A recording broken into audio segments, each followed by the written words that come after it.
Good morning all of you. Today I will be discussing the next topic of biology, that is flower.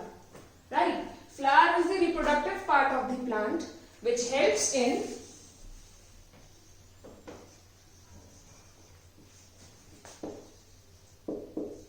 formation of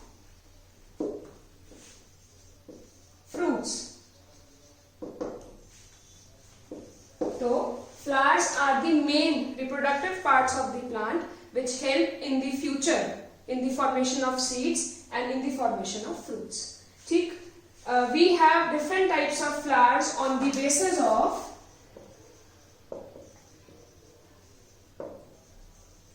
gametes or cells they bear. First, we have unisexual flowers. Second, we have bisexual flowers. If we talk about unisexual flowers,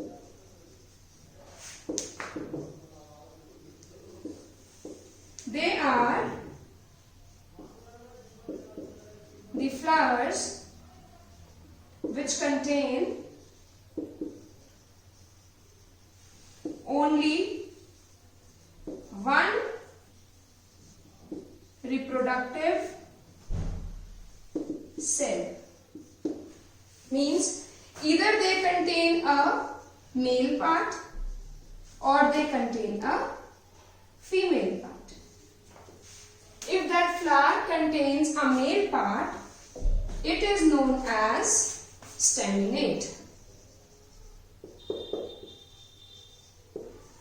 And if that flower contains only a female part, it is known as pistillate.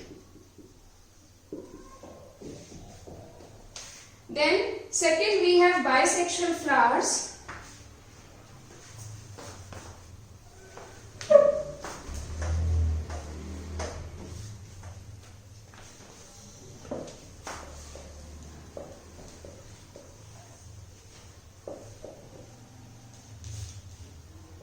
Which contains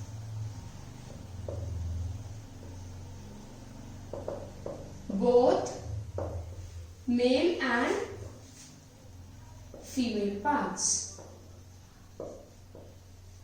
For example, our common China rose. And today we will be discussing the structure of a bisexual flower.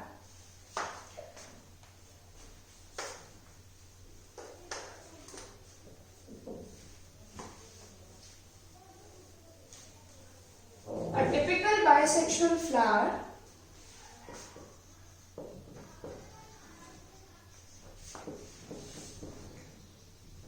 contains 4 whorls. Means first, calyx. The first whorl is known as calyx, which is green in color. Right? This calyx is made up of a unit called sepal. Sepals, they may be fused or they may be separate. Depending upon the structure of a flower, they are free or even they are present in a fused form. Calyx is green in color. So, being green in color,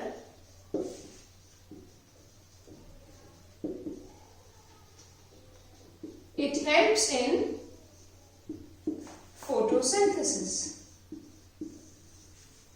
2 main functions of calyx are, first, it helps in photosynthesis, and second, it protects the flower in its bud stage. So, this is our first whorl, which is known as calyx. its units are called sepals. Sepals may be fused or they may be free. Function of calyx are, first, it's green in color, so it helps in photosynthesis. Second, it protects the flower in its bud stage. Right? Now we move on to the second whorl, which is known as corolla.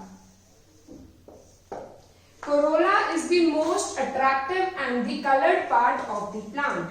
It may be green, it may be yellow in color or red in color, orange in color. It can have many different varieties of colors. So corolla is the colored part. Its unit is called petal.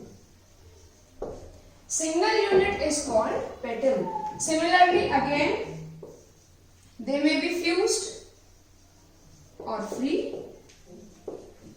Functions of petals, they are colored. So,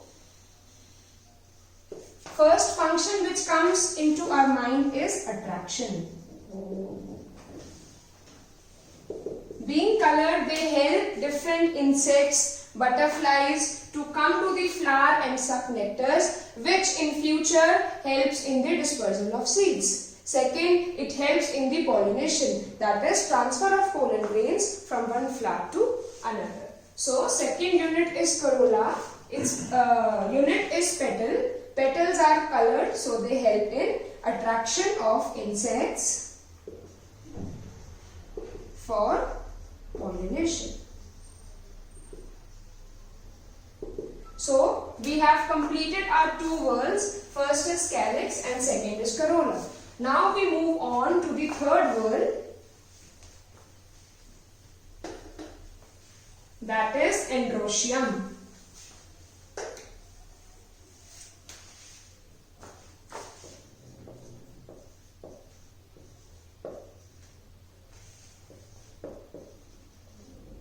Entrosium is the male part of the flower. This is Entrosium.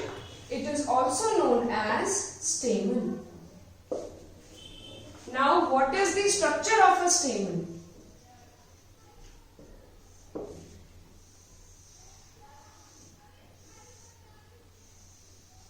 Stamen contain two parts. This is anther and this is filament. Anther is a bilobed structure which contains two lobes and it is full of pollen grains.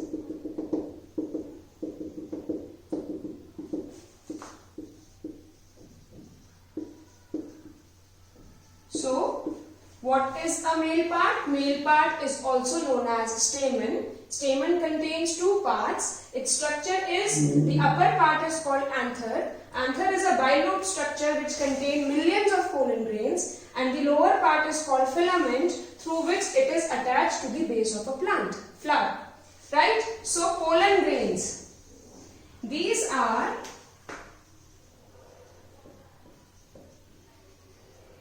the male cells which are transferred from one plant to another. These are the male gametes or the male sex cells which are responsible for the formation of future seed.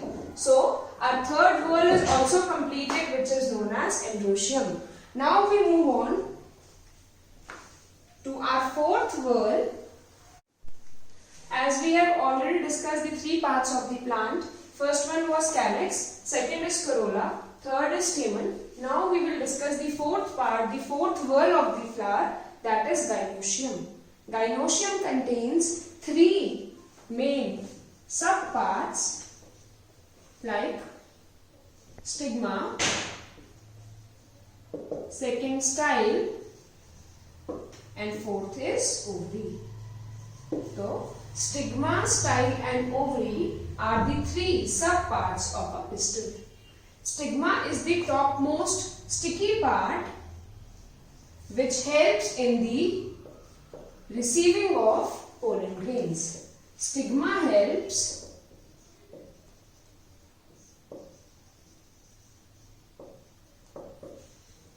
in the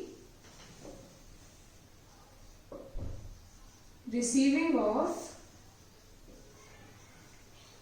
pollen grains. Second part, style, is a long tube-like structure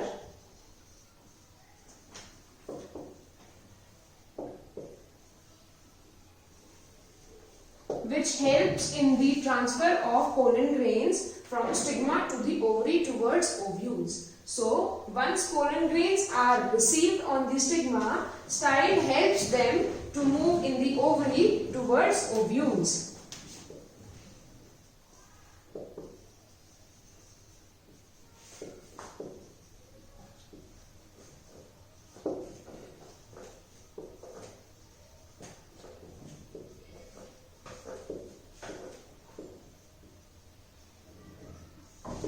Our last part is the ovary, which contains ovules.